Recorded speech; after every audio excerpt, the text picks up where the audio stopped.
I guess we might as well give him a warm welcome and see what Jude has to say. Thanks for coming. Thank you, Ted.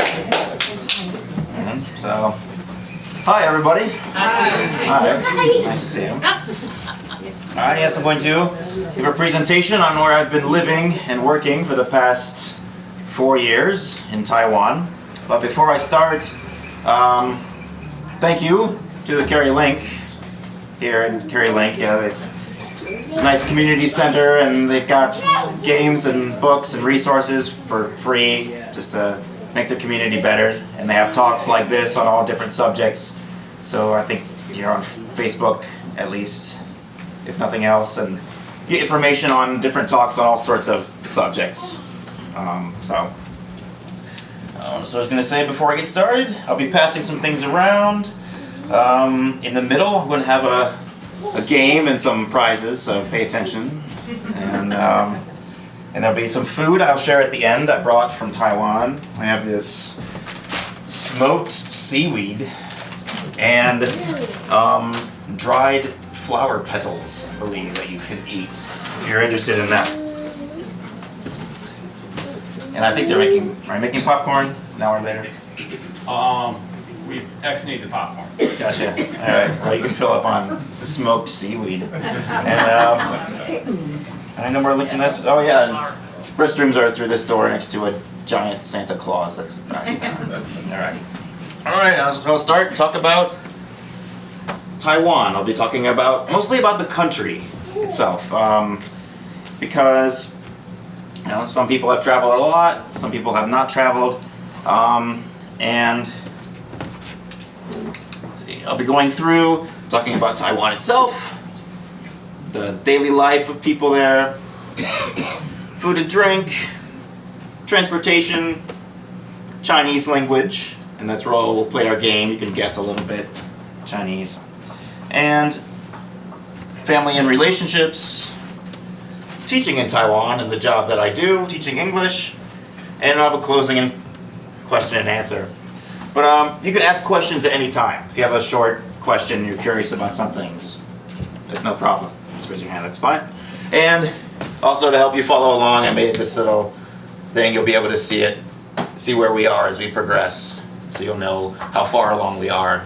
I'll keep track of my watch too, make sure I don't ramble on something too much.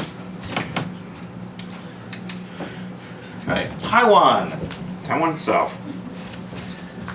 Taiwan is very crowded. It's a very crowded place, but first off, you ask people what they think of when you think of Taiwan. And sometimes I get, how's Thailand? Taiwan, different countries. Also I get, what do you know about Taiwan? Anything? Made in Taiwan? Made in Taiwan. People think about that. Everything's made in Taiwan, and there's not much more. Now, I didn't know much more either before I went there. I went there very quickly. I don't know if you read the article in the Carey newspaper. Long story short, I fell in love and went there real quickly, got certified to teach English, and I've been there ever since. So, let's talk about the island. The island of Taiwan so here's the world. Here's Africa and all of Asia. Here's Japan, there's China, and Taiwan is very small island. Here's Ohio, and Taiwan is this big. It's about 1/3 of the size of Ohio, and it's somewhat, you could say, even smaller than that, because it's mostly mountainous. You only have small villages here in the mountains. All of this is densely populated. You can see Taiwan has 1,849 people per square mile, and the U.S. has 84. So a lot of people in a small area really changes how they live and how everything works around there. Yeah, it's only 14,000 square miles. They have earthquakes are a big problem there. Some buildings are old and concrete and not set up for it. Some other ones are, but it's a common occurrence. You can feel them about once a month. It's a little scary if you're not used to it. Typhoons are just hurricanes, just different name. This is depending on the part of the world. Typhoons, we had a few of them this year. It's normal. They have storm drains every several feet in the streets everywhere, so they're really prepared for it. Even 7-Elevens will stay open during typhoons. So sometimes you'll see people like just wait till the weather dies down. They'll run to 7-Eleven if they're hungry and the hurricane winds. But a lot of it does look like this. And pardon, is this in the way of anyone? This music stand. You're Patrick. You're all right. All right. A lot of Taiwan looks like this. It's urban. It's city. All along this coast, it's mostly all city. But of course, there are mountains and beautiful hiking areas as well. Tell you about some history here. And pardon me if you know more about the history, that's fine. I haven't studied it extensively, but Taiwan was occupied in the 17th century by the Dutch and Spanish, looking to exploit the resources. Aboriginal Taiwanese, they have Aboriginals just like Native Americans here, and they have Aboriginal Taiwanese, and she has a tattoo on her face. That's a cultural thing. The women would get tattoos, and they don't do that much anymore, but you can still see some people with the tattoos on their faces.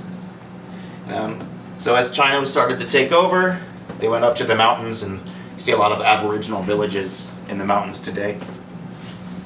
1895, Japan defeated China, and Taiwan became a Japanese colony until 1945 when World War II. And so you have a lot of Japanese influence, a lot of infrastructure from Japan. This is an old bridge that's been destroyed by an earthquake, but it's a popular place where people love to take photos. I think all over Asia they love to take photos. A little stereotype, and yes, everyone's taking pictures. So World War II, Japan is defeated.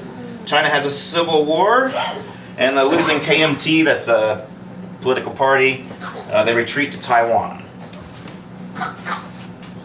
So the U.S., with its anti-communism, helped block China from completely taking Taiwan. And so Taiwan and China continue to disagree over Taiwan's independence. So even in the Olympics, you'll see this flag for Taiwan, and it says Chinese Taipei. Taipei is the main city, so they can't even fly the flag of Taiwan in the Olympics. The flag of Taiwan is even controversial because this is a political party's symbol. So there's a lot of political discomfort there. But people are generally lively. It's gotten modernized. In 2004, Taipei 101 is the name of this building. It was the tallest building in the world at that time, and I've been to the top. It's cool.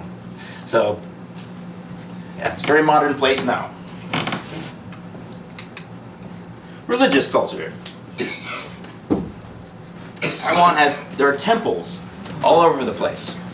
When you're walking along the streets, you can see a temple here. You'll see department store, little shops, and then a big ornate temple such as this.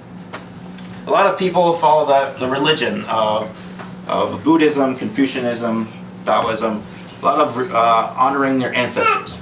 So you see people go to the temples with incense sticks, and they pray to their ancestors. A lot of them have shrines in their homes as well.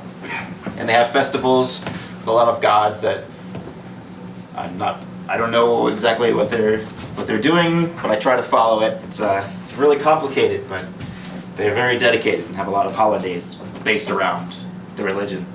But there's there's a Catholic population, there's a Protestant, they still have Christianity there, maybe, I want to say 5 to 10%.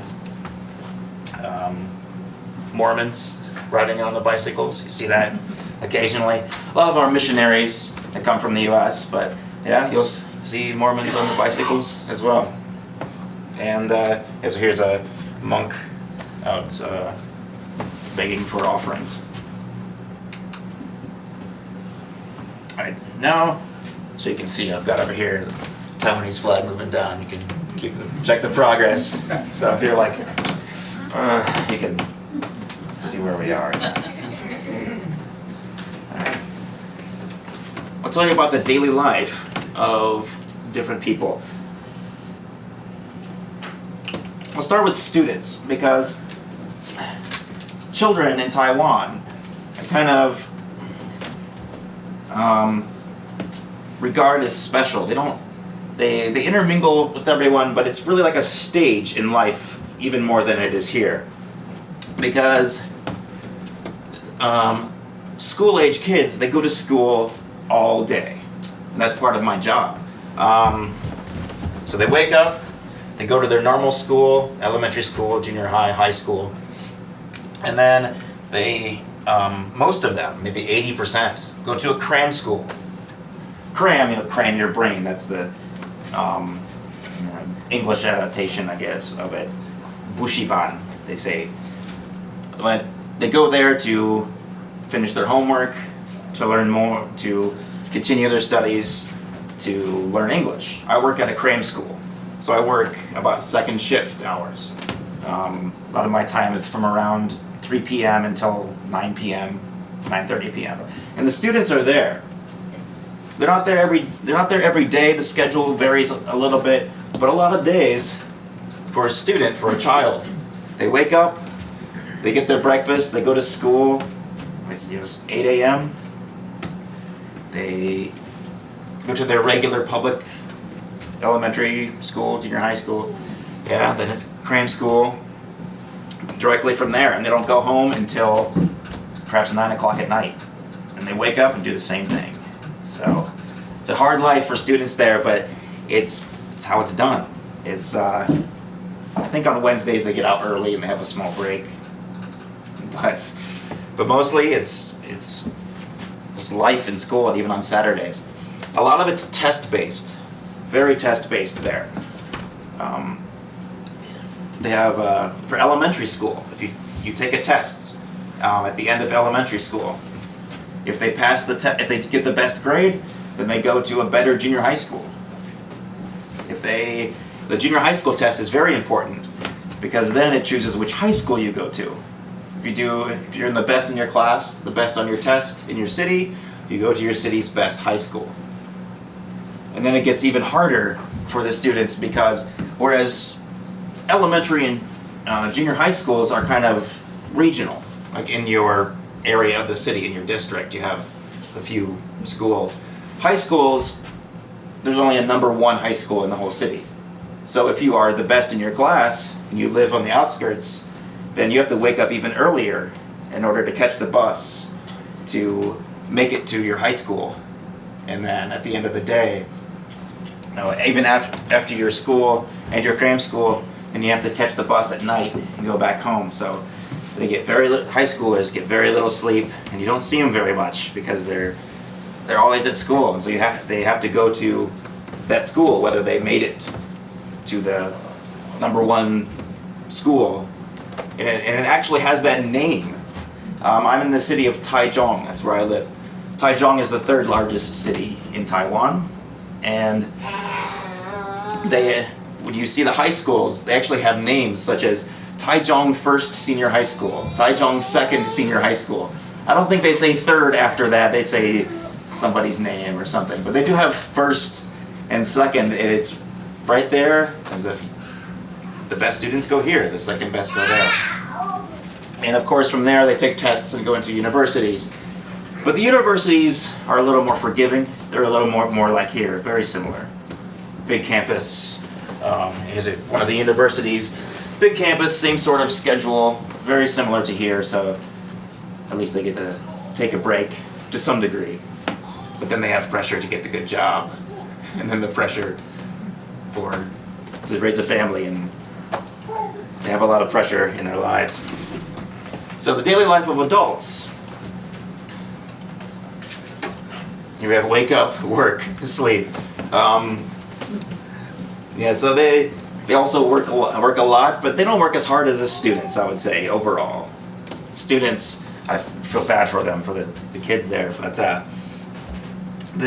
adults, a lot of working hours. It depends, of course it depends on the job, depends where people work. But if you go to a standard business, say a retail business, they'll be open from 10 a.m. to 10 p.m. So people can work 12 hours there. Sometimes the boss might split up a shift, but generally you see the same person working there. So they'll work 12 hours a day and have 1 day off, and 1 day off a week. But there are a lot of small businesses. So it's not as if they're working for the man and tired. If they're in, say, in a store for eyeglasses, then that's that woman's store, and those are her children or her friends working there. So a lot of businesses are really tied with family. So which is good. You have that direct connection, and people know each other in their neighborhood. So it has somewhat of a small town feel, despite being a giant metropolis. So, but all sorts of jobs. People get to work a lot on scooters. I'll talk more about the transportation later. But health card. I'll start passing something around now. Here, I'll do this. So here with you. This is my health card. So they have national health insurance there, which is very nice. I had a scooter wreck one time. Very stupid, trying to carry an umbrella while I'm driving, and slipped and wasn't going too fast, but fast enough to skin myself all up. And anyway, went to get some care for that. They gave me, they patched them up, patched up my wounds, gave me some antibiotics, or I don't know. They gave me some medicine. I got to see a doctor, and it was like $4. Maybe it's like nothing. I went another time for a respiratory infection, which I'll get there. It's humid, and so occasionally I'll get those. You go to a doctor, $3. I had a cavity filled. It cost me about $3. So that's very nice. And my taxes are only 6%. So it's a benefit of living there. But I forgot to mention this. In the mornings, in the parks, the pensioners, retirees, you'll see a lot. They'll be in parks doing exercise, and occasionally they'll do Tai Chi or something. But mostly they put on some pop music, and they have a little portable radio. You go to the park if you get there in the early morning, and there'll be like a lot of people in their 60s, 70s dancing to pop music, doing routines. You see it in every park. It's great. Do you have to apply for your health card, or you just automatically get it? Automatically get it once you get residency. So, yeah, I'm on a temporary residency because I have a work permit right now. But after 5 years, then I'll get permanent work permit. But yeah, it just comes if every citizen has one, and every resident, foreign residents also have them. So people still have time for fun, despite working a lot. And I'm going to tell you about the entertainment.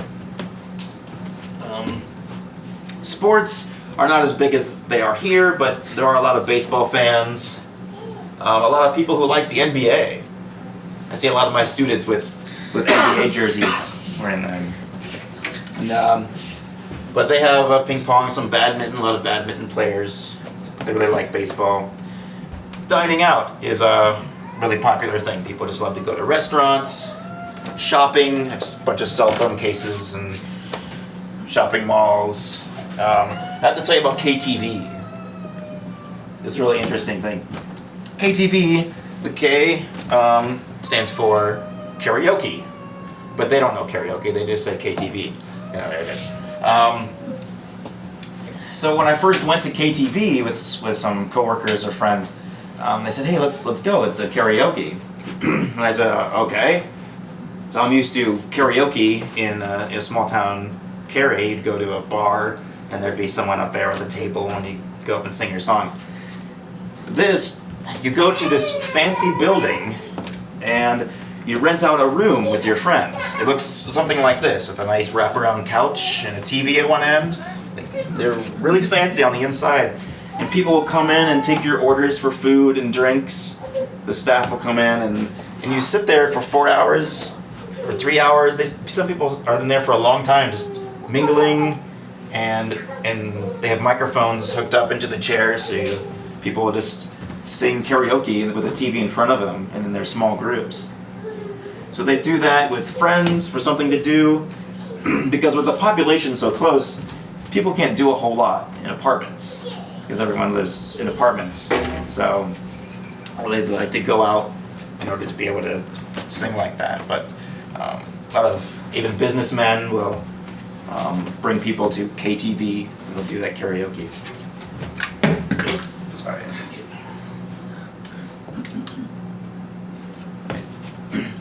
One of the greatest things about living in Taiwan is it's really convenient.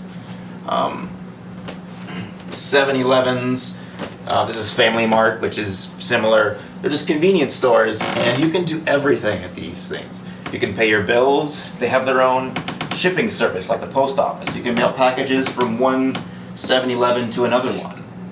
If someone lives in a different city, you can just have it, be shipped to one near where they live. So they have that. You can buy concert tickets at their kiosk. They have all sorts of things for sale. They're just incredibly convenient, and they're everywhere. Where I live, within probably 3 minutes, I can walk to maybe 4 or 5 of them. They're just absolutely everywhere, these convenience stores. And they have, plus the way the buildings are laid out there, they have, so yes, there are no houses. I don't see any houses. It's all just huge buildings like the picture you saw earlier. And of course everyone lives up top in all of the apartments, and down at the bottom they're all storefronts, just constantly. And so you have, like when I go out of my apartment, there's a restaurant, like next is an electronics store, then there's a traditional medicine shop, and then a supermarket, then a bakery, and bus station. There's no zoning, so they do have industrial parks for the bigger industry, but everything is everywhere and it's all around you. All types of everything you need. It's really bizarre. I like to tell people about contacts. These are like contact lenses, and with contact lenses you can just buy them over the counter. You don't need a prescription or a doctor's visit. They'll give you an exam for free, actually, because you're going to buy their product. So they'll just put you in front and say, "Is that better? Is that better? Okay. What do you want?" And so you can buy in Family Mart and 7-Eleven. They have displays of contacts. You can buy contact lenses with little Hello Kitty symbols and everything on them. You just pick up your prescription number, and buy a box. And just be on your way. So it's like that with so many things. That's an example, but yeah, everything is incredibly convenient. So that's a great thing about living there. Oh, this is a map of where do I live? I live here. These are the convenience stores. And right, so this is just a stone's throw away. That's 2 minutes walk, 3 minutes walk. And they're all around. What am I doing? There we go. Alright. Night markets. Some places it's every night. A lot of times it's only a few nights a week. These are in morning markets. These are places along the street that just fill up with stands of all kinds of things. You can see actually a lot of these photos I took from the internet. I didn't take every photo, of course, but I took this photo. And so you have these markets that they'll be totally empty in the afternoon, but in the morning, for the morning markets, it just opens up and everybody goes to shop. A lot of wholesale food is there. A lot of farmers will come in, sell their produce to the restaurants, and then they'll be gone by 1 p.m.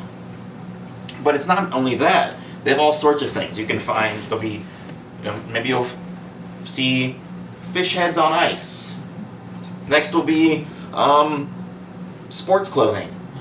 Next will be a place giving foot massages.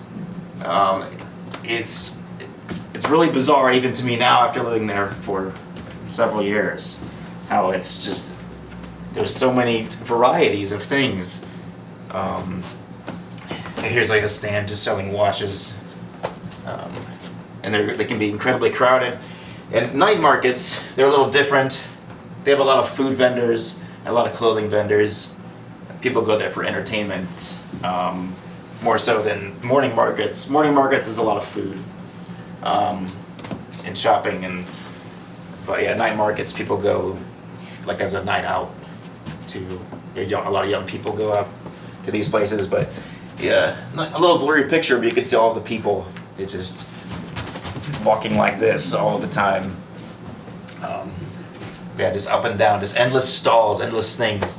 The little throw the dart at the balloon game. They'll have little carnival games, and then you'll have all sorts of things for sale, all sorts of things to do. Here's a clothing stall, but this is a real big part of the culture of the night markets. So if I went to tell someone about Taiwan, or show them, I talk about convenience, a lot what I talked about earlier, and I talk about night markets, because when you go to that and you get immersed in them, and this is actually not very big from here to here. The largest one, or perhaps the second largest, I think it is the largest, is in the town where I live, and it just seems to be endless vendors and endless people, especially on the weekends. It's something. Hey Jude, is there much crime? Do they have guns and stuff? Crime? Guns are outlawed, so there are no guns. Occasionally, you'll see something on the news that they found a gun somewhere, and they'll show a picture that there was a gun found on the ground. But yeah, they're outlawed. Crime is, it's very safe. I talked about students going home. Sometimes at 9 or 10 at night, they'll be alone, going on a bus, walking home alone through the streets, and it's safe, and people do that. There are no bad areas. There are actually no neighborhoods for the most part. There are some wealthy areas where they have the big skyscrapers and they live in the wealthy apartments, but for the most part, it's simply the same, which takes away some of the personality. One good thing about the U.S., if you travel around the U.S., the different cities and the different areas of the cities have a lot of interesting architecture.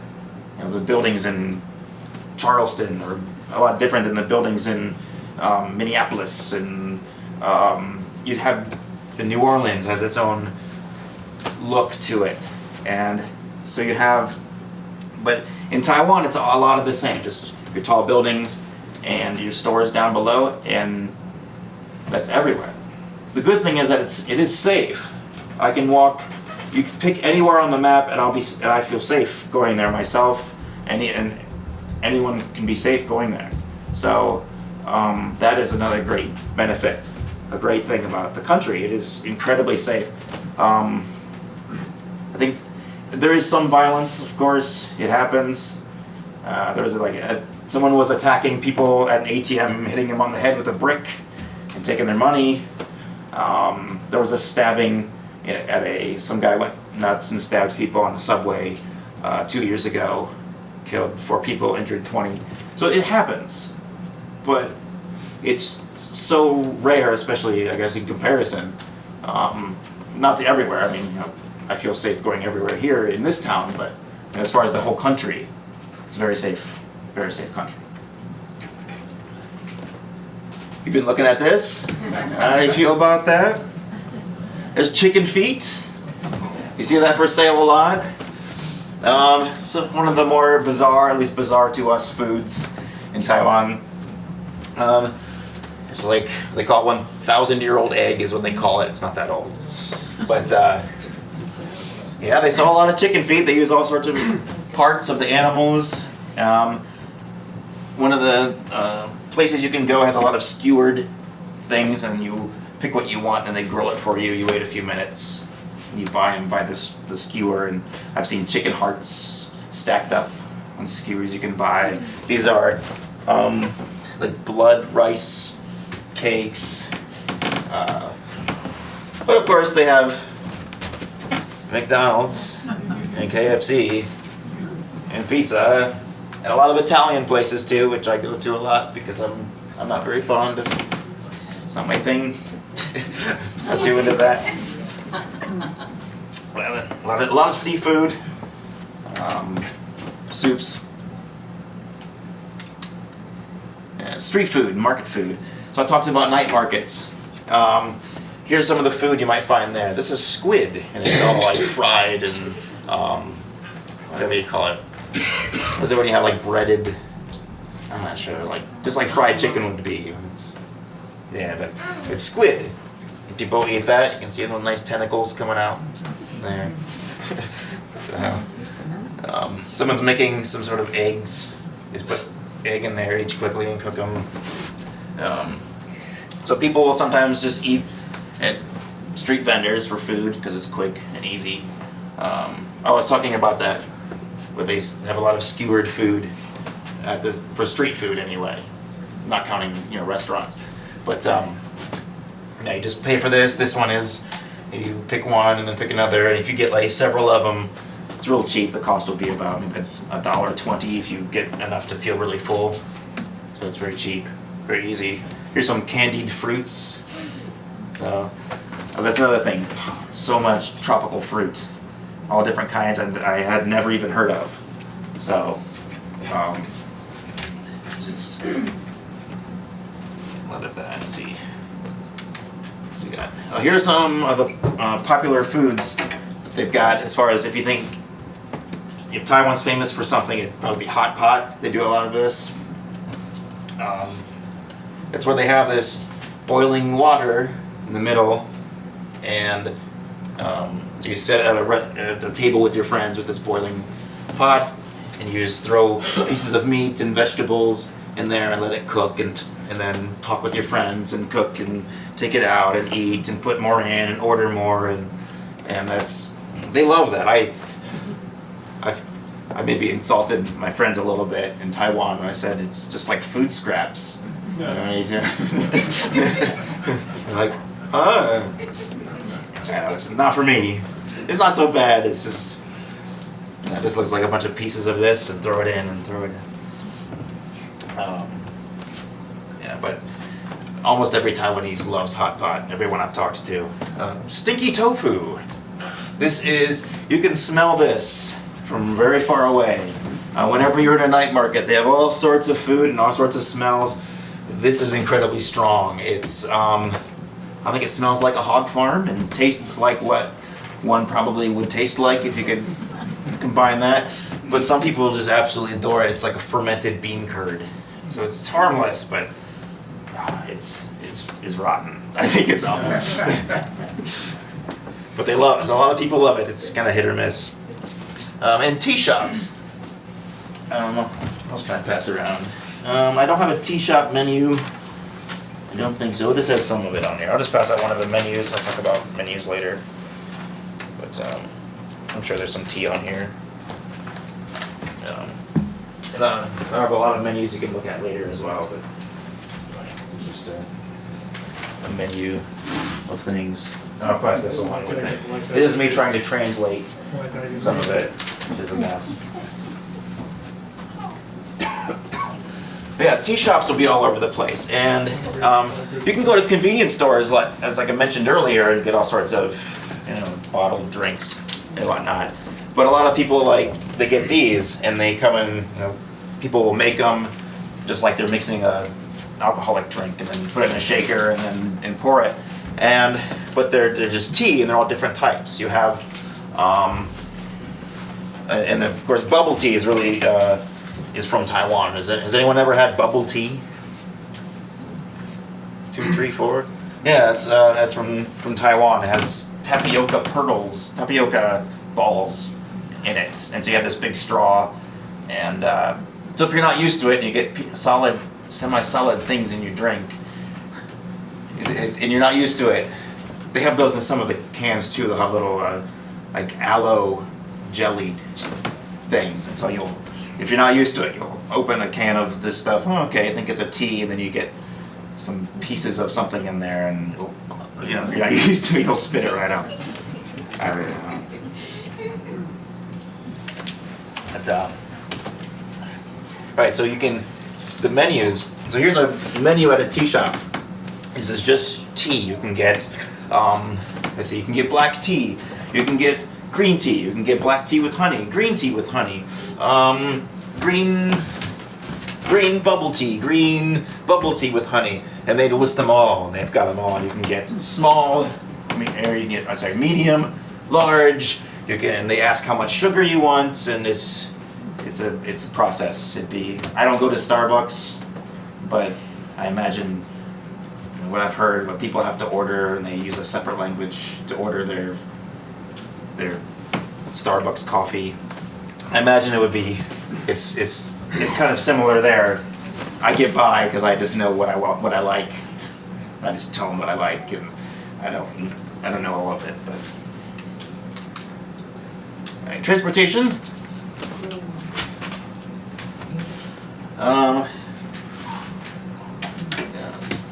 So people get around, they use public transportation a lot with a high population. Some people have cars. A lot of people get around on scooters. It's a big thing there. That's my next slide. I'll talk more about that by itself. But they do have a high-speed rail that runs. So Taiwan is shaped about roughly like this, tall and thin. They have a high-speed rail that runs along that populated area. You can get from the top to the bottom in about 2 hours. It makes several stops. So that's convenient. They got that. They have local trains that go everywhere. Of course, taxis, buses, intercity buses, buses in the city, buses that go to all the tourist spots. They have buses all the time. If you go out and watch the street, then you'll just see car, bus, car, bus. Like they're very frequent, going all over the place. There's subways. In the big city, Taipei has a big subway. There's a small subway down in the Kaohsiung in the south. Bicycle rentals. You see people riding around on, they call them U-bikes, riding around. I'll mention this, awful traffic manners. That's one of the downsides of living there, and it's kind of a cultural thing too. And I consider myself to not be too outgoing. However, I don't know how people don't just scream and yell at each other constantly, because there are lanes of traffic, but you kind of just go where you need to go. And people have visited other countries. I've heard other places in the world being like that. In Brazil, I've heard, and a number of other places. But like I drive a scooter. I have one to get around, and you go to the front of the cars. If there's a red light, you just zip through them and go to the front, and there's a space for you to wait there. So you just have people weaving in and out of traffic all the time, taxis, and everyone just pulls out right in front of you all the time. Because I think the law is you are responsible for whatever's in front of you, and that's it. So if someone pulls out in front of you and you hit them, oh, you're at fault. You don't really need. No one really looks to the side. It's, but they seem to treat it just like as if you're walking down a crowded sidewalk. When you're walking and you have people everywhere, so you can compare it to that, but with traffic. And but you know, if you were to record what I actually say in my helmet when I'm riding. That's why they don't want guns around. Yeah, that's why they don't have guns. You'd hear every bad word in the book from me if I'm driving around. These people going everywhere in front of me. People being slow. Delivery trucks that would be way out in the lane. As far as policing that, they do a little, but I mean, it's good that there isn't much crime. But as far as the small things, they tend to not really bother with them. I've seen I've seen a police car here, and someone on a scooter here, the light's red, and someone turn right in front of them, and within a red light, and turn left, the police don't do anything. They seem to respond more if there's an accident. They'll respond quickly, but if someone does a traffic violation or something, they just tend to ignore it, and not all the time. So and people stop at lights, I think, because if you don't, you will just get hit. So people, I think, do it for the most part, but if it's not too busy, I've seen people go. So yes, a lot of scooters because cars are expensive. The salary is not very high for most people, which is a big complaint they have. But you see, it's a big city. You see a lot of Maserati, Mercedes, BMWs. I see some driving around because there's a rich-poor gap. So some people do have very nice cars, and it's crowded in the cities. And there are mountains outside of the cities, so they don't have long straightaways to take their fast cars.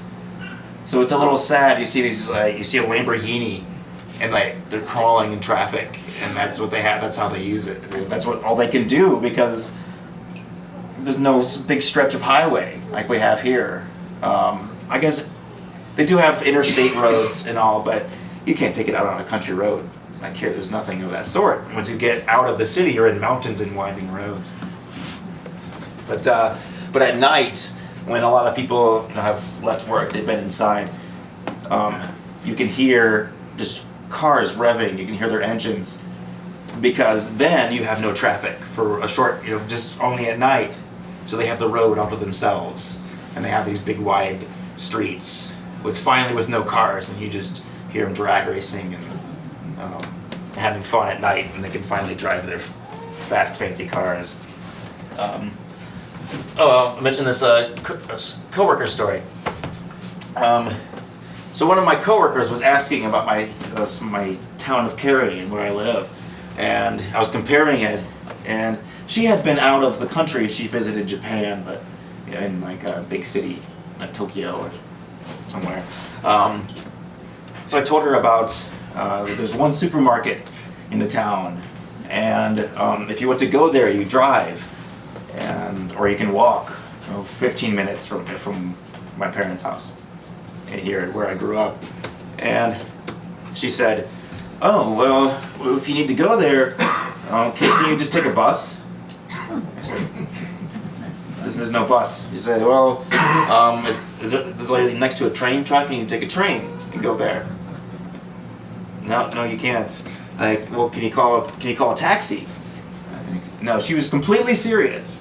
She could not grasp the concept of where we are, of this place, because it's just constant urban landscape.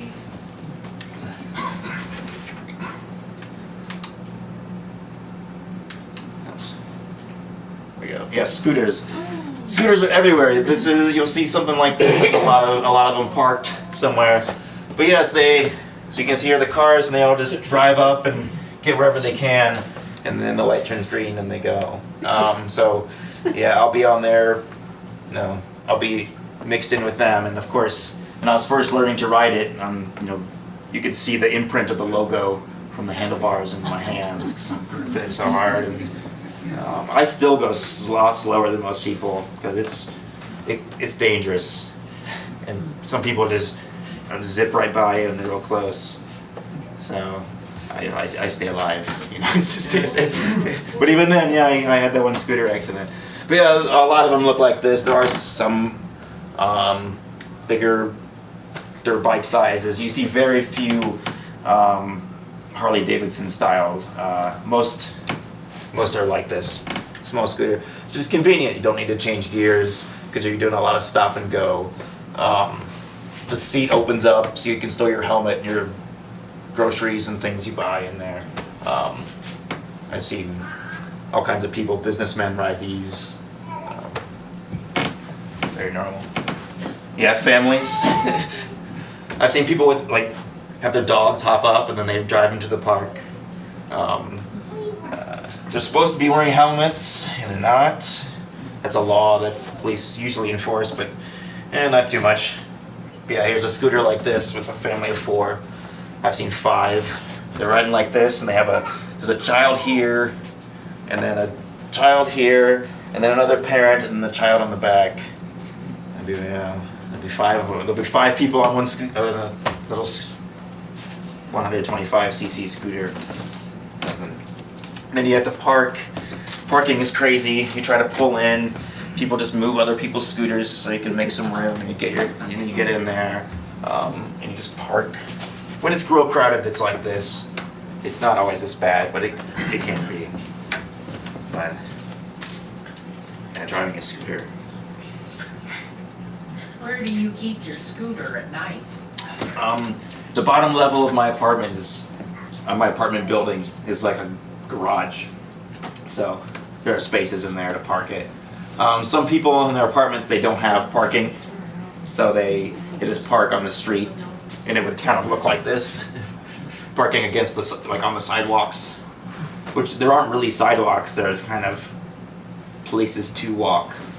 Another thing I don't like, there are not designated sidewalks. You kind of have to walk in and out of parked cars, and you're halfway walking on the street, halfway walking next to the businesses. Sometimes the businesses spill out into the area next to the street, so it's not easy to be a pedestrian there. But yeah, people will park up on the sidewalks if they don't have a parking garage in their apartment. So maybe half of them don't.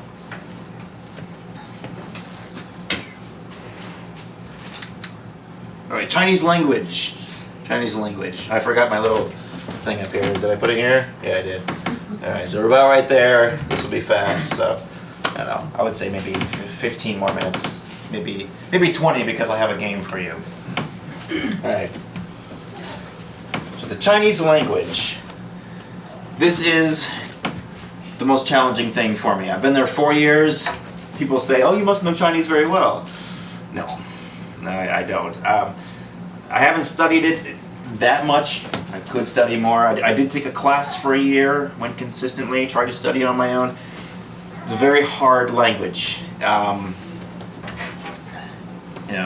just making excuses here a little bit, I guess. But 我的中文不好，不好意思. There you go.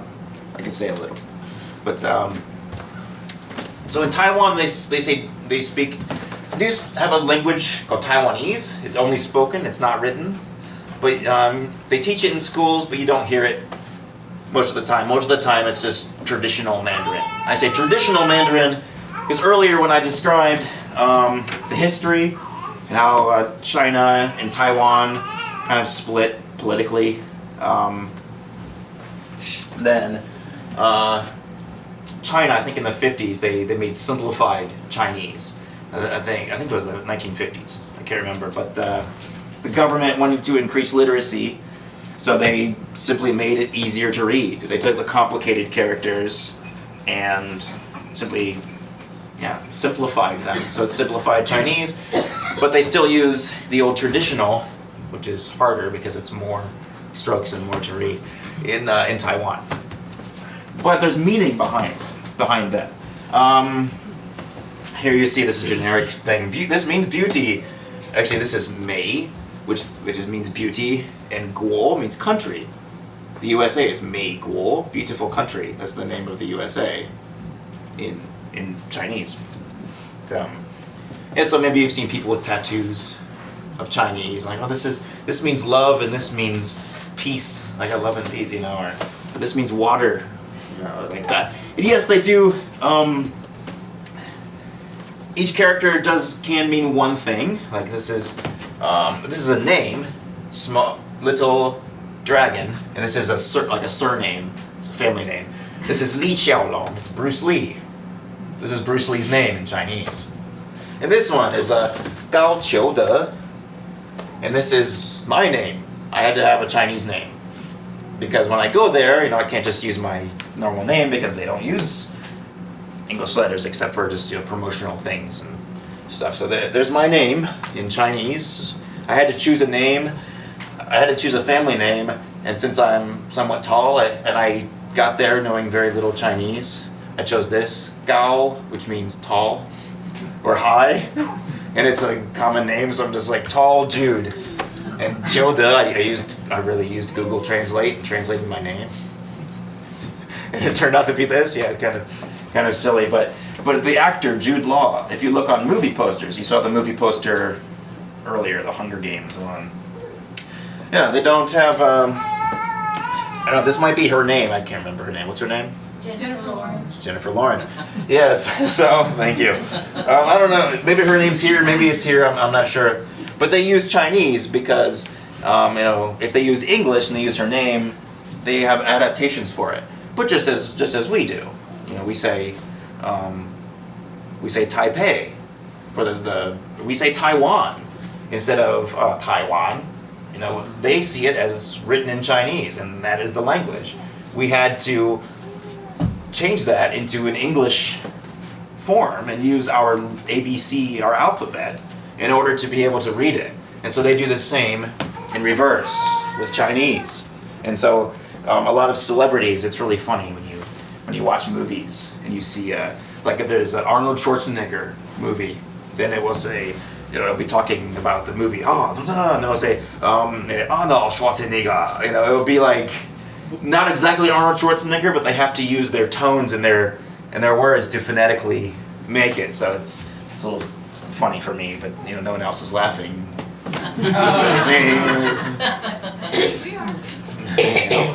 We're laughing on the inside. All right, thank you.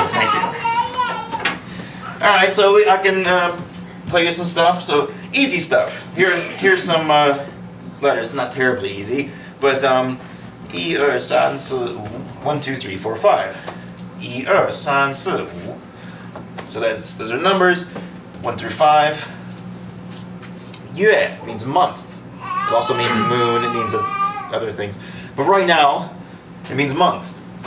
So yi means 1. Yue means month. So yi yue. First, month number 1 is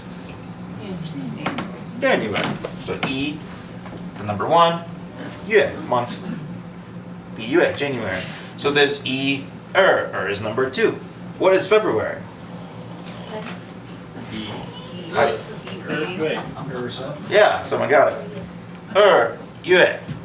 So yue, 2 month. San yue, 3 month is March. Si yue, February, March, April. So sometimes it's easy when you do that. Same thing with weeks. They do the days of the week like that. Also, just say the week. And 1, week 2, Monday, Tuesday, Wednesday. So it can be easy in some ways.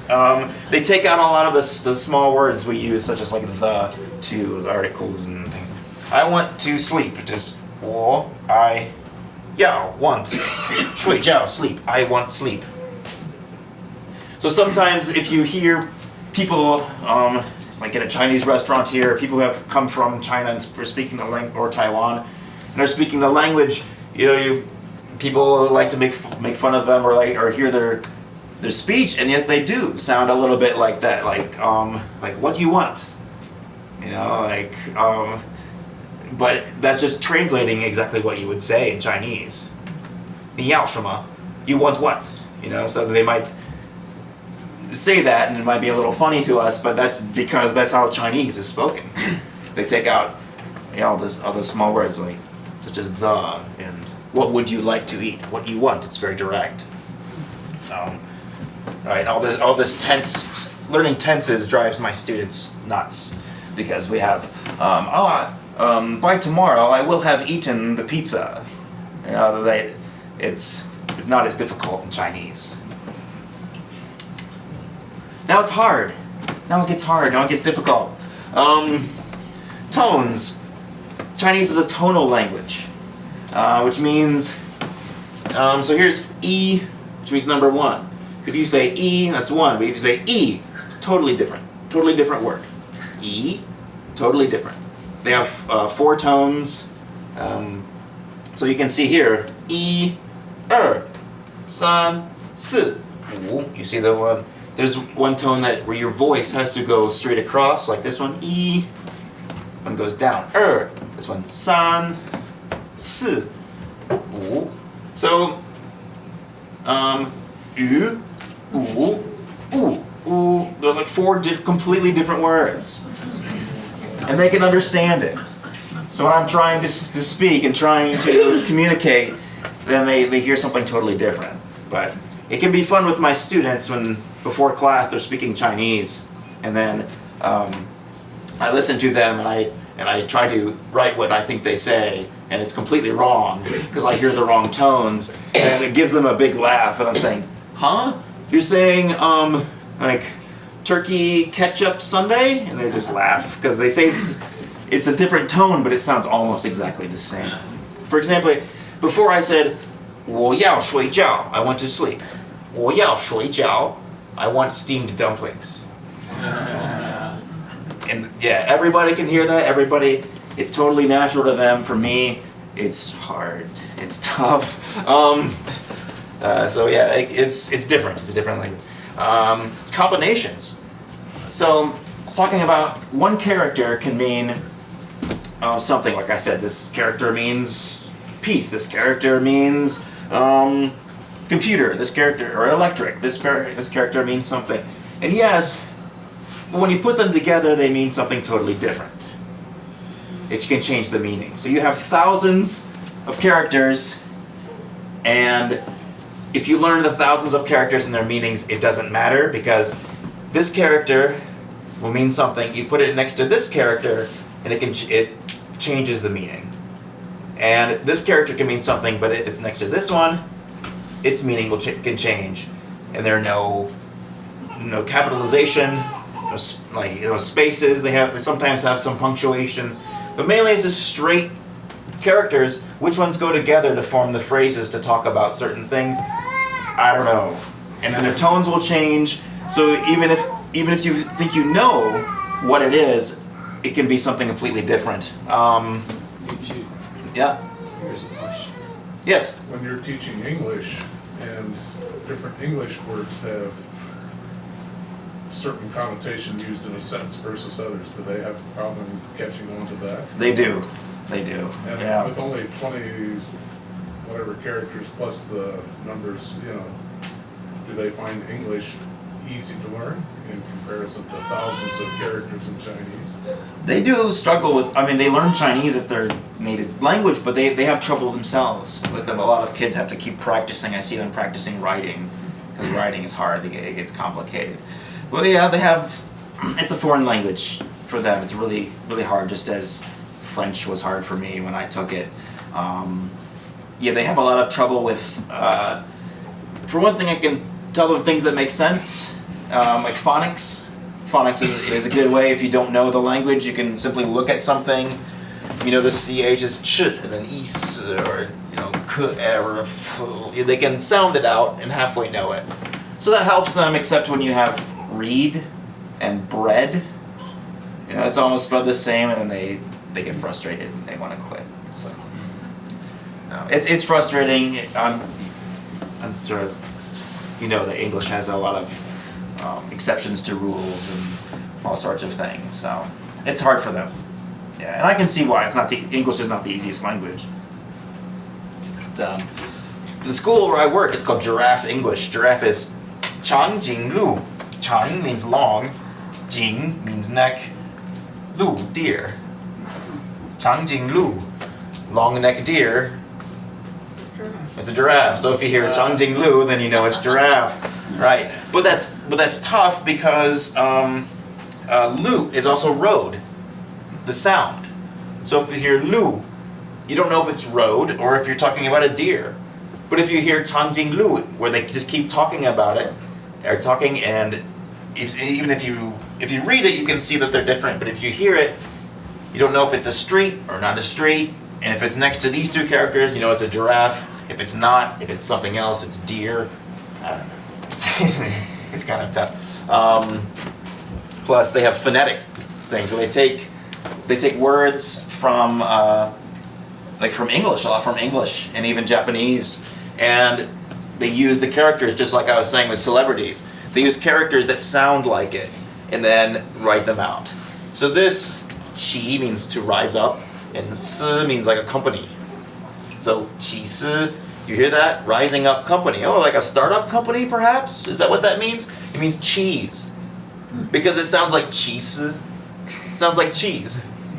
But there are different ways to write it, and I've seen 4 different ways on different menus that they write it phonetically, and they're all different.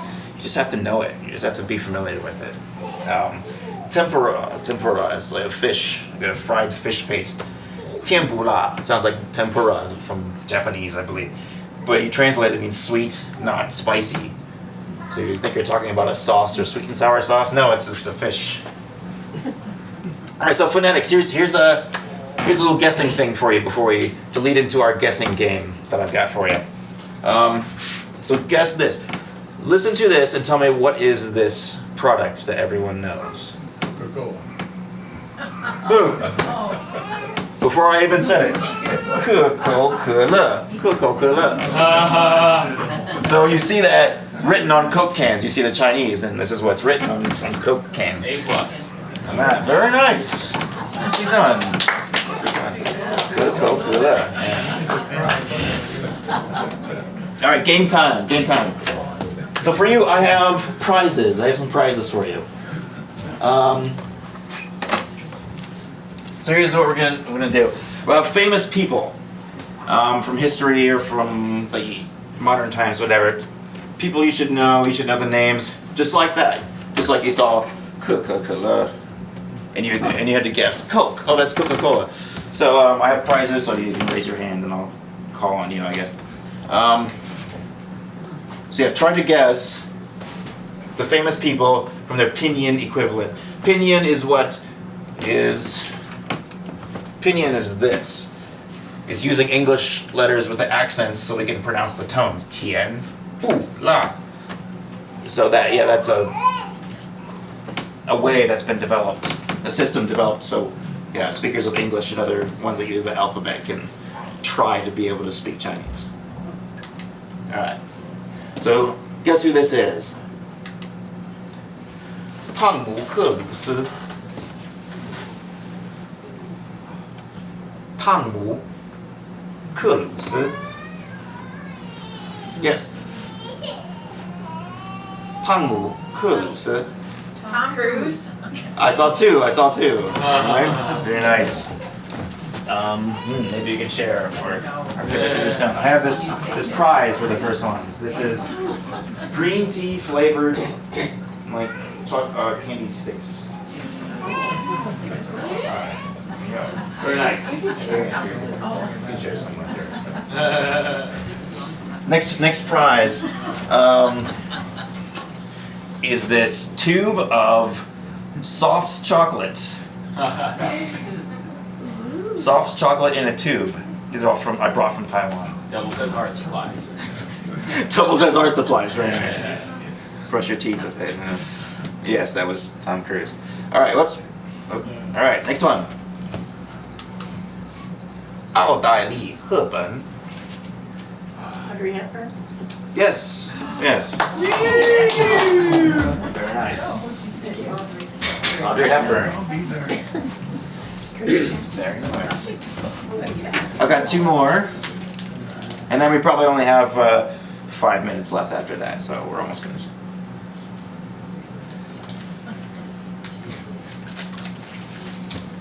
All right, 2 more. Next prize is this. It is a facial mask thing. I want it. A lot of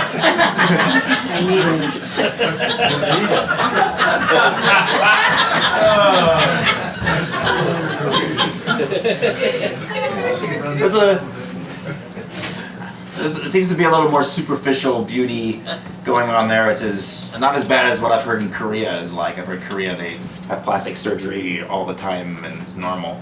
Taiwan, oh, and an interesting thing about beauty, women want to be white. They want white skin. Whereas I think it comes from the old class. If you're outside and you're working, your skin is dark. If you're inside, your skin is white. And then that means you're wealthy. But people still want white skin. And I see, not everybody, some people don't care. But I see a lot of women when the sun's out, they carry umbrellas. They wear like surgical masks to kind of like not get any age spots, anything. There's even injections that some get, it's rare. I don't hear about it much. But to make your skin white, there's whitening cream you can put on to make yourself. Yes, some go to extremes, some don't care, but at least a lot of people still try to stay out of the sun and don't want to get dark. But just the opposite of here, everyone wants to be tan. But yeah, so here's a, I don't know this stuff, but yeah, face mask thingy. There. All right, for the next one, we've got Margarita Satya. Margaret Thatcher. Yes. Ah. There you go. Very nice. Oh my God, that was good. All right, so in your history books, in Chinese, that's what would be written. There they are.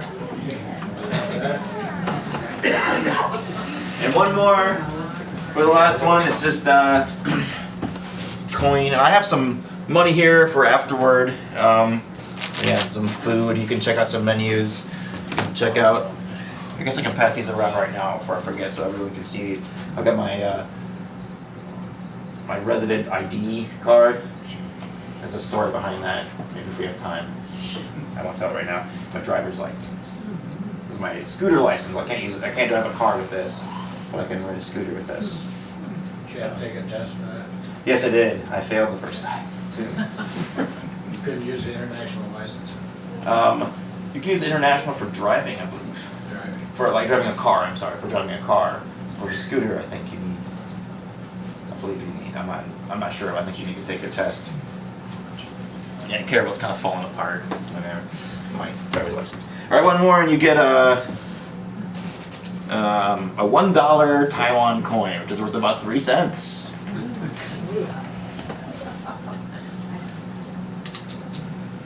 My goods.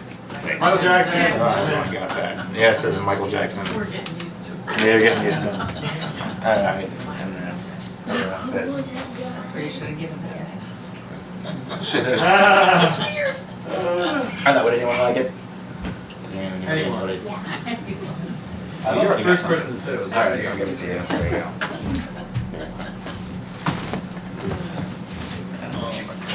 All right, almost finished. I'll talk about family relationships, and then I'll get into teaching in Taiwan, my job, and then I'll be finished. I'll make it quick. I've been here about an hour, a little more. Yeah, so a lot of the lifestyle I told you.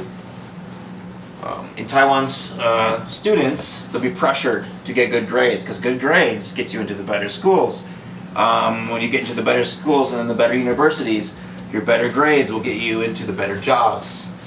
And you have the better jobs, then you can support your family more. A lot of people live with their family, even into their 30s, 40s. They'll just live there. They'll live with their families. They don't move out. Especially the firstborn son usually always stays. If he gets married, his wife moves in with the family, and so there are some domestic problems. If you can imagine, newlywed couple, the wife comes to live with the husband and the mother-in-law and everyone, and there have been some problems you hear about on the news of people at each other's throats.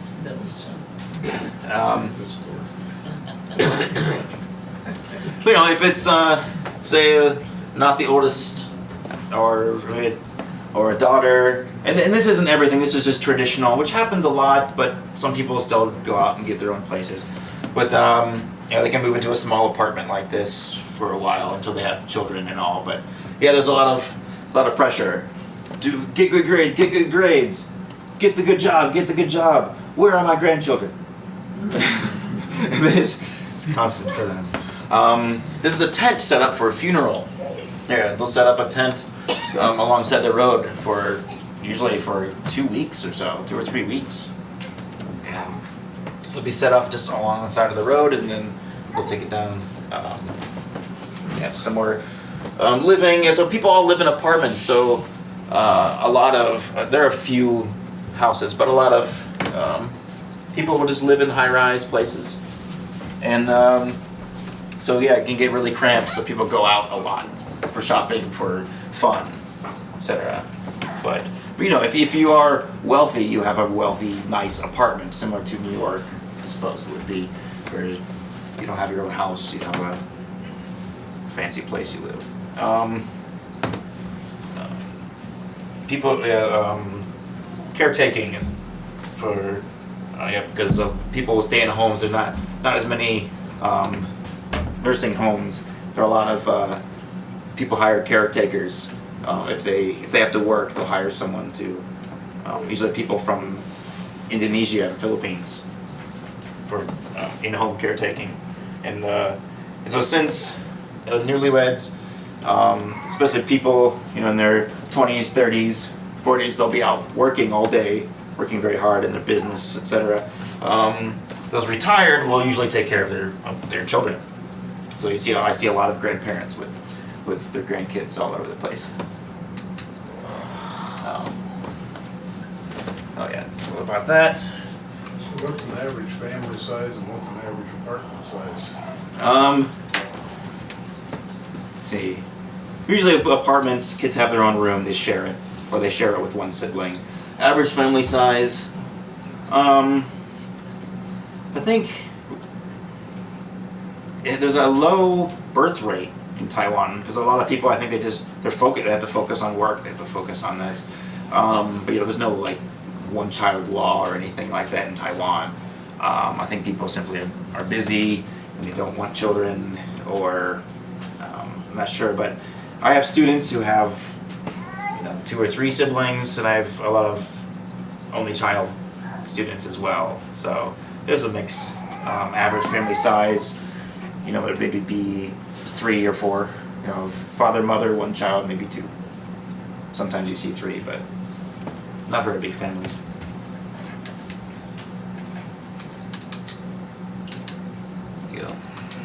That's it. That's what I'm teaching.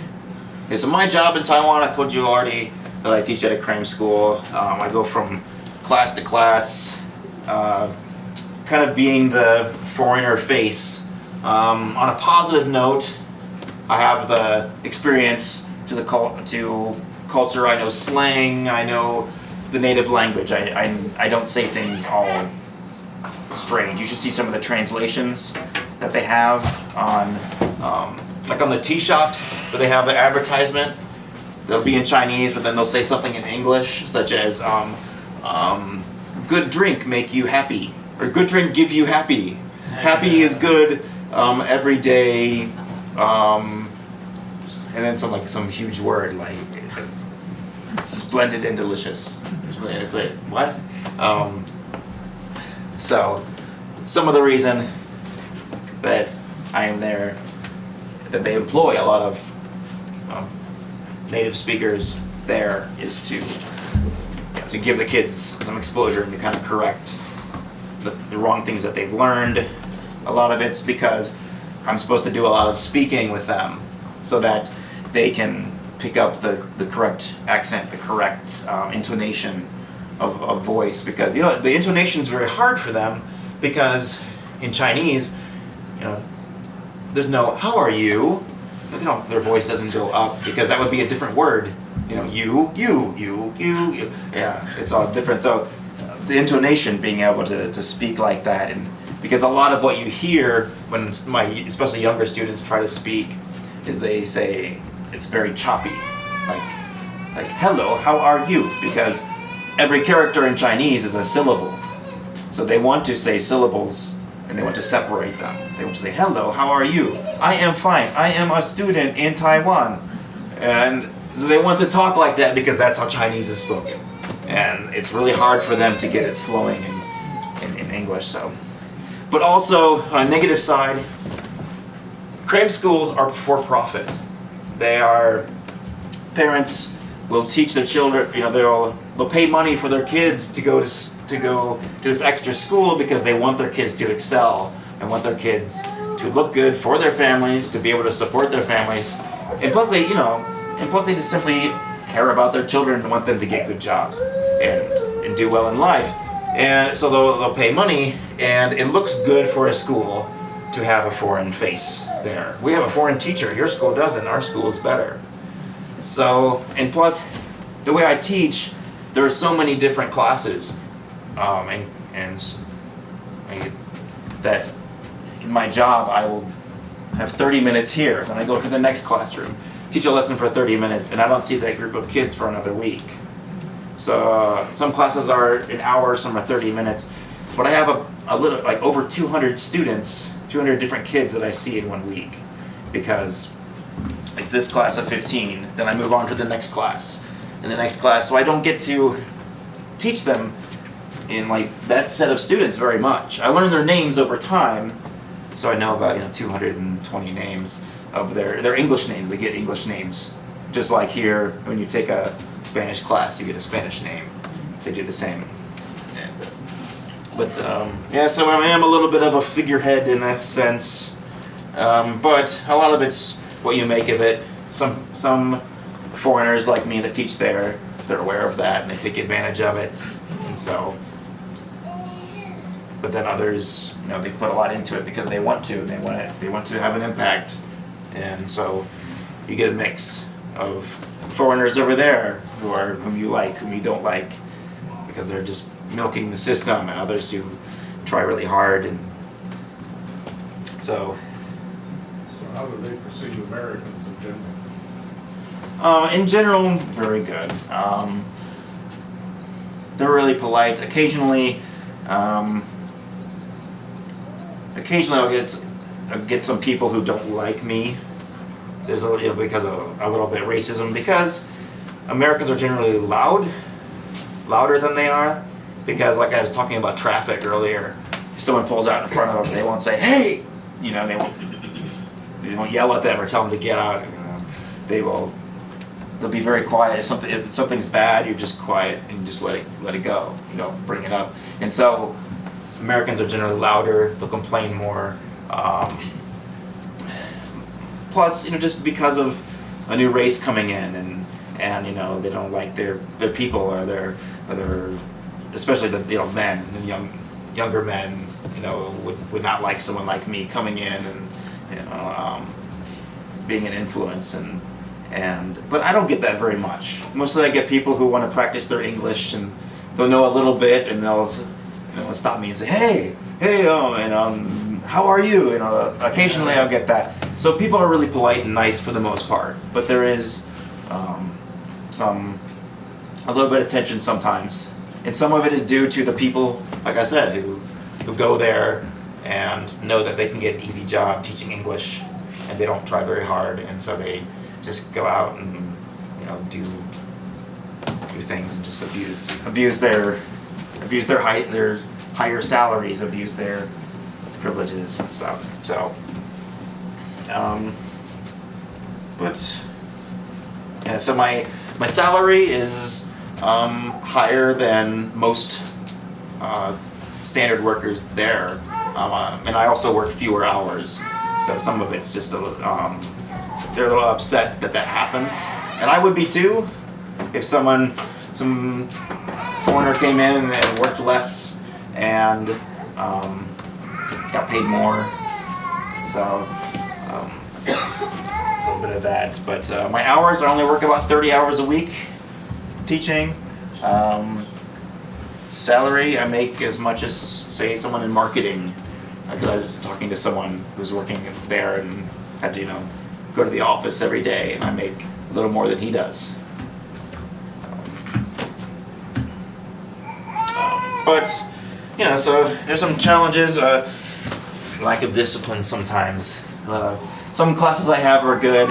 Some classes, it can be somewhat of a babysitting service in some ways, because parents go to work all day. Kids just typically go there. Kids don't want to be in school all that time. They want to go out and play. If they're in school that much, they don't have a lot of parental influence. The teachers just teach the curriculum. It's harder for them to pick up life skills and manners, so forth. So you have some kids who are really polite, and some kids who don't care and know they're not going to get punished very much, and will do whatever they can. So that's a challenge, but if you can still make a difference and try it. Yes? What's the average age of your students? The ones I teach are elementary through junior high. That's the school where I teach. They also have, I have a friend who teaches at a university. There are other jobs available, but for myself, yeah, the cram school where I teach, yeah. So I get a mix anywhere from 6 or 7 years old to 15. Yes. What percent go to university? I don't know, but I know it's well over 50%. Most students, that's what they do. They still go to university. If I had to guess, I'd say 65, maybe 70. I'm not sure, but I know it's most go to universities. Trade schools there? Yeah, they have like vocational high schools where they learn trades more. I don't know. I'm not too familiar with that so much, but yeah, I do know that there are separate high schools where you'll go and learn more about engineering, for example. Yeah, so you have to say it's nice living there with my salary and my high salary, which makes it's not high salary here. It's only about $20,000 U.S. So for a year. So that's low here, but there. Plus, I have a scooter. I don't have a car. Repairs are cheap. I told you about healthcare. Healthcare is cheap. I don't have to worry. It's virtually free if I have any problems. My apartment is about $270 US a month. So I guess my biggest expense is the flights to visit the U.S. That's my big expense. But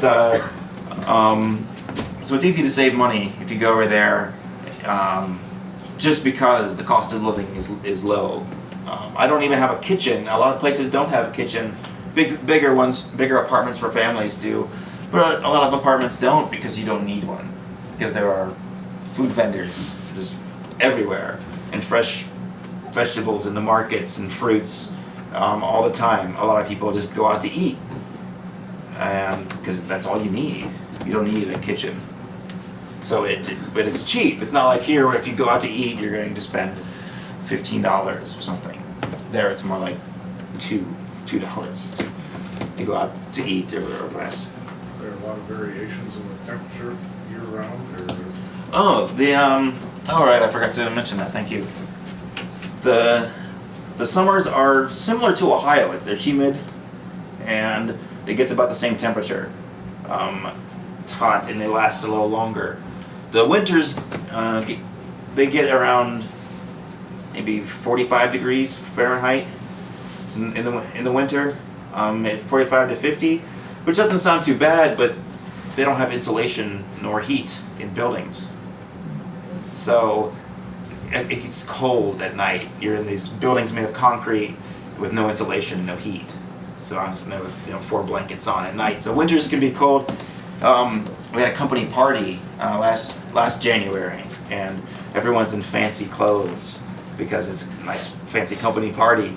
But we're all like huddled in our coats because it was like the coldest day of the year, and it got down to, I don't know what it was, about 40, the equivalent, about 40 degrees Fahrenheit, because they use Celsius over there. Figure out, but yeah. So we were in this banquet hall, but all freezing because there's no heat. Yeah. So, but the winters are short. They're not terribly long. Every 2 or 3 months, then it'll start getting warm again. But Air conditioning in these? yeah, everyone has air conditioning, so that's convenient. that's nice. And actually, shopping. People love to go shopping. There's like I said, there's some materialism and aspect. People, some women will get second jobs to get their fancy handbags and things. That's important for some. So you'll go into these. They call them department stores. They're just shopping malls. I don't know why they always say department stores, but they're just skyscraper malls. And on the first floor, there'll just be all these top designer things. But people go to the malls sometimes just to get free air conditioning. So in the summer, you'll see tons of people. They don't really buy anything. They just window shop, and they might get food at the restaurants on the top levels in these big shopping malls. But yeah, they don't buy a whole lot of stuff. They simply just enjoy the free air Shopping conditioning. mall right behind you there. No, this is cram schools. These are all advertisements, because yeah, for teaching, these are all yeah, advertisements and names of different cram schools, either after school schools. So this one's I think near a high school, and since high schools are more, they're not all over the place like elementary schools. There's like the one high school here and then the one big high school there. They have a lot of cram schools in one area. So I imagine like maybe these 2 floors is one school and this floor is another school. They're different companies on all these levels with other different teachers and the different curriculums. Yeah. What does it cost a family to send to a child's cram school? I don't remember. I'm not sure. It's not cheap, but there are about 80% of parents, 70 or 80% of parents, though, despite making low salaries and both working, they're still able to send their kids to school. So I can't say 150 a month. Something like that, my guess. Yep. School year, how, is it all year? Yeah, it's all year. I don't have summer break. Yeah, it's all year.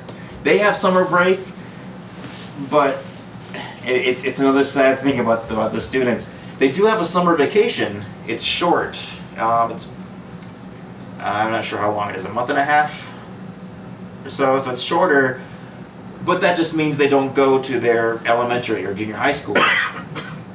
They still go to the cram schools at night.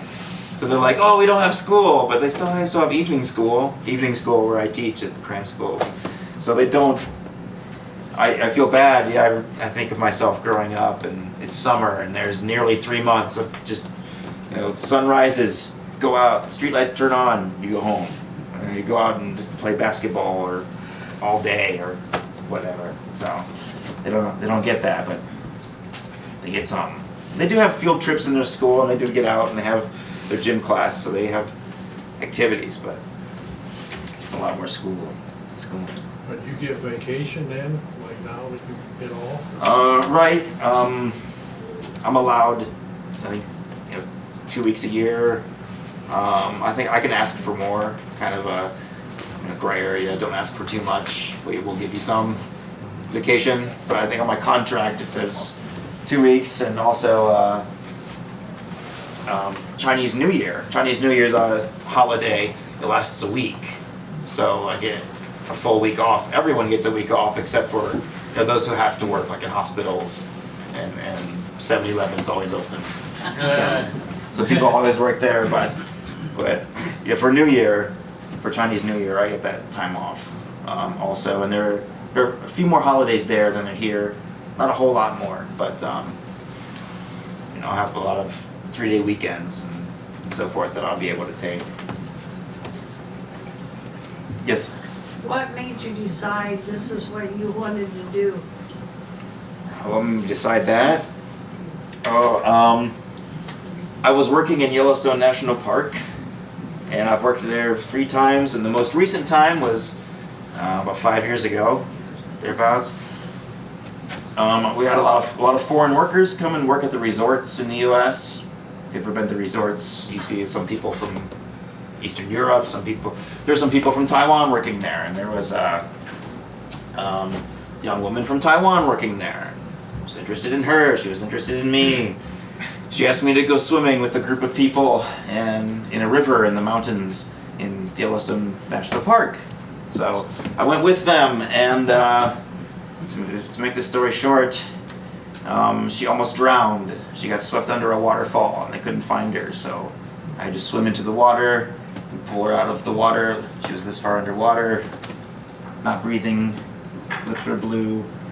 I gave CPR because for my old job I learned CPR. Give her CPR, which is scary because if you ever give CPR, it's not like the movies where they cough up. Yeah, so it was. Anyway, she lived and stayed in the hospital for several days.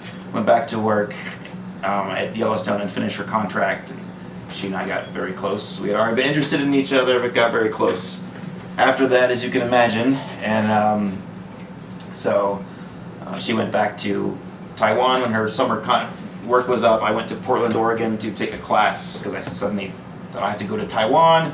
So I found a place that can give a quick class so you can get certified to teach over there. So I got certified to teach and then immediately went over there and found a job. I had a Skype interview before I went over there. So I had the interview before leaving and got a job and went there with, no Chinese practice and a little bit of culture shock, to say the least. But yeah, that's how I got over there. That was my story for getting to Taiwan in the first place. It just happened quick.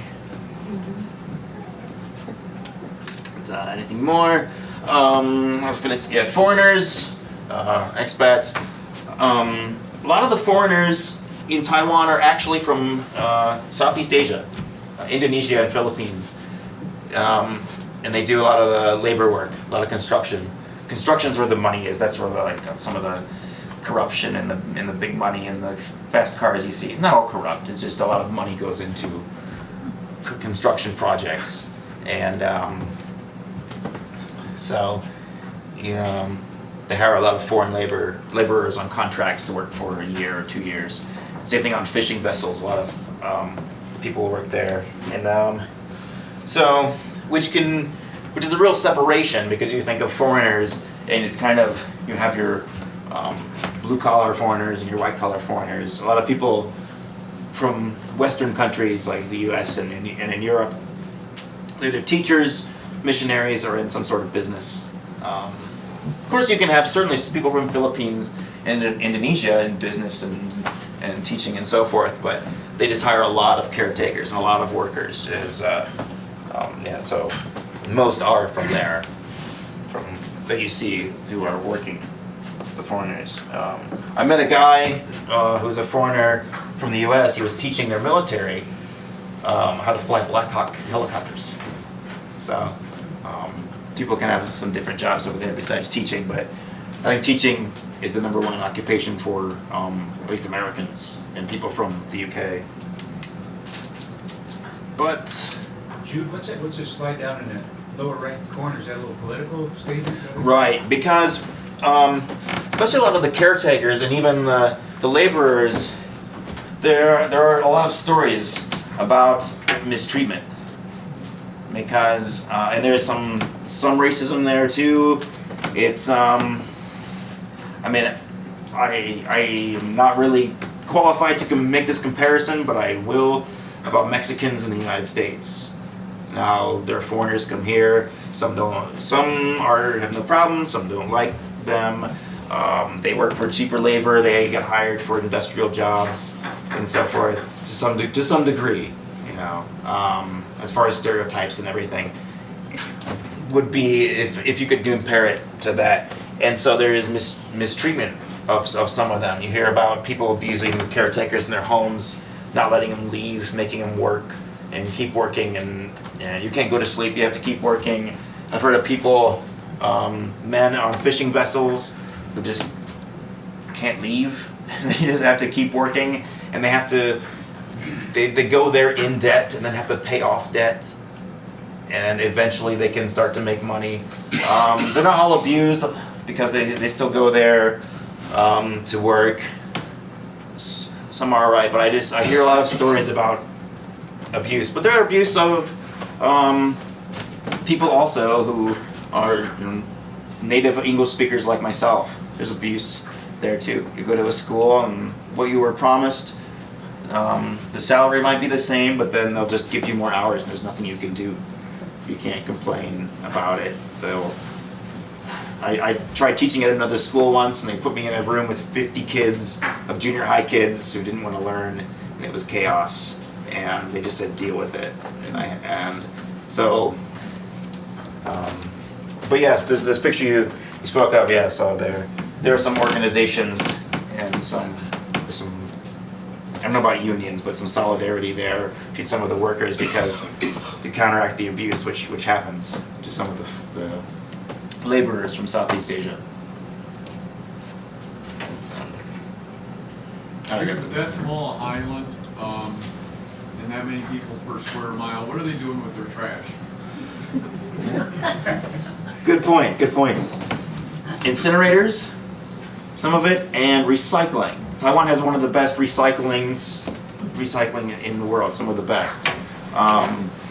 In fact, the truck that comes for recycling and trash, they always play music, so it sounds like an ice cream truck is coming. And, so you hear that, you hear the music, and it's funny, it's like, they're like, oh, it's trash truck, and I'm thinking, ice cream truck, you know, you don't want that. Do you limit a lot of the packaging and things to cut down on the waste when you go and purchase things? No, actually, a lot of things are over-packaged, but still, with recycling, they separate everything, and even the workers who I've seen people in parks because they have attendants who always are in public parks, and they'll empty the trash and they'll be in there with tongs, like separating things out.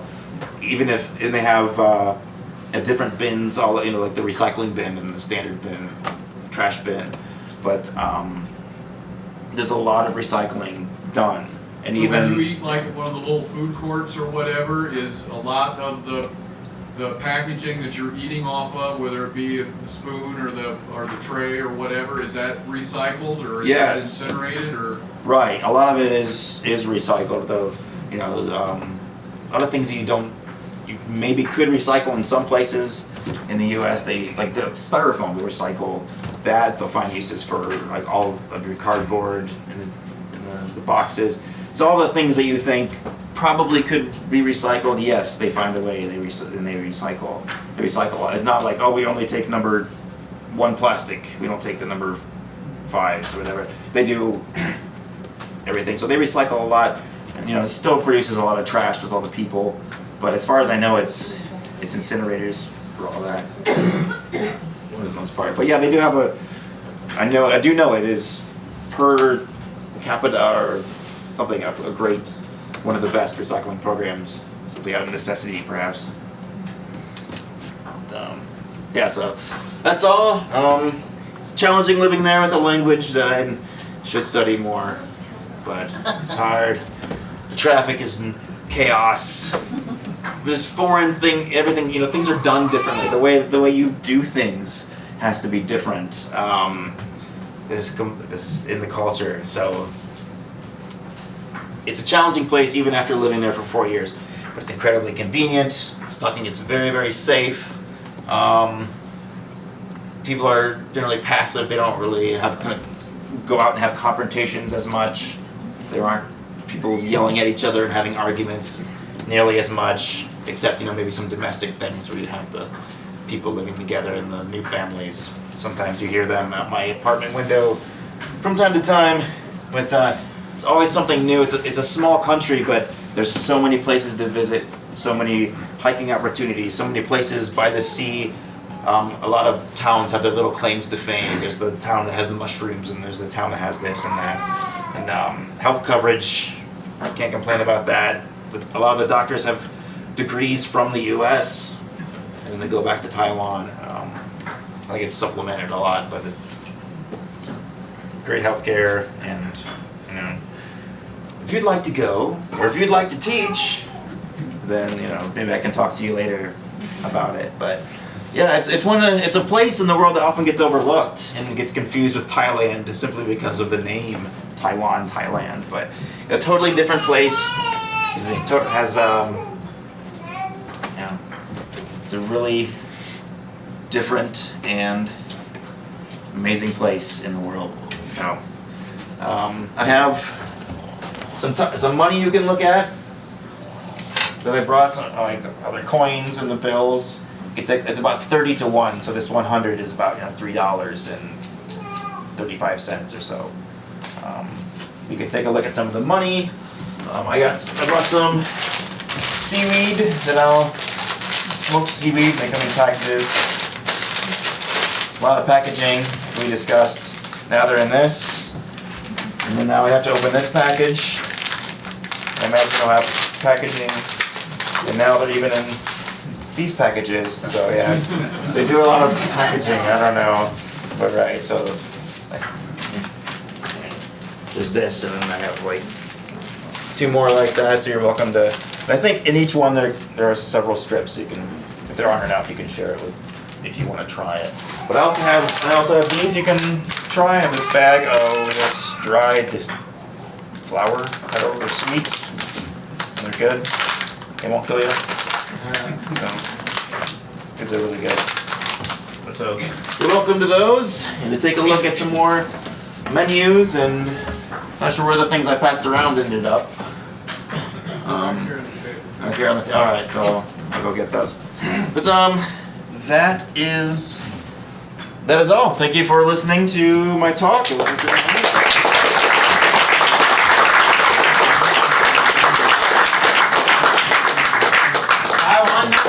Taiwan number one. Some internet thing. Taiwan. Question, Yes. whatever happened to the girl? What happened to the girl? Got hit Well, by a bus. she got hit by a bus. That's what I tell everybody about Mike. I want to know that too. Well, the romantic location of Yellowstone National Park differs from daily life, and having to be in a foreign land, and probably not being a very good person to be around with my new job teaching crazy kids in the language, and you know, when it gets to normal life and you have people trying to live in a small space, then sometimes it doesn't work out. So it didn't work out. That's it. But you know, we're good terms, just that's what happened. Maybe you can save somebody else's life and meet a new girl. It's a good plan. Is that where the train runs through the mountains? Yeah, that's it's one of the train tracks runs through the mountains. I think there's a good picture because you see some of the mountains and you see some of the infrastructure you can and city beyond. So I don't think I have another slide. Let me check to make sure I'm not missing something.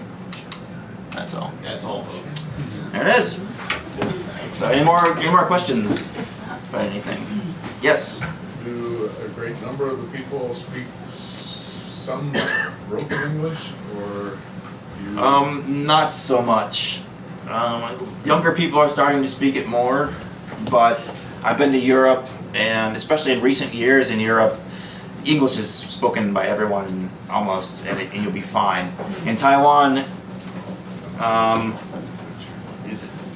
you don't find many people who can speak very good English, except for those who have studied it directly. So that may be one reason why it's not on the tourist maps so much, because it's hard to navigate, hard to get around when you have all of this confusing language in Chinese, hard to read, but also people who can't help you because they might have some people in their information department at a big transit center that can speak English for you, but yeah, it's not so common, so it's a little hard. Out on the street, you're pretty much on your own. Yeah, a little bit, or you're pointing at menus, but luckily people are nice, but yeah, for the most part, you can just point at something and you might get something else. But Hope you're going to be able to eat it. right, exactly.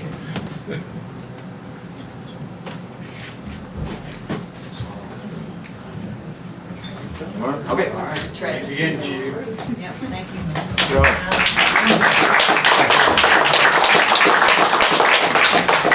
Yeah, feel free to come up and look at some stuff if you'd like. Some of the menus, try some of the seaweed. What would you like to try? Yeah. You want to try some of that? You can put some of the olive. Yeah, so try some of these. Oh, yeah. Flower. Yeah, they're pretty big.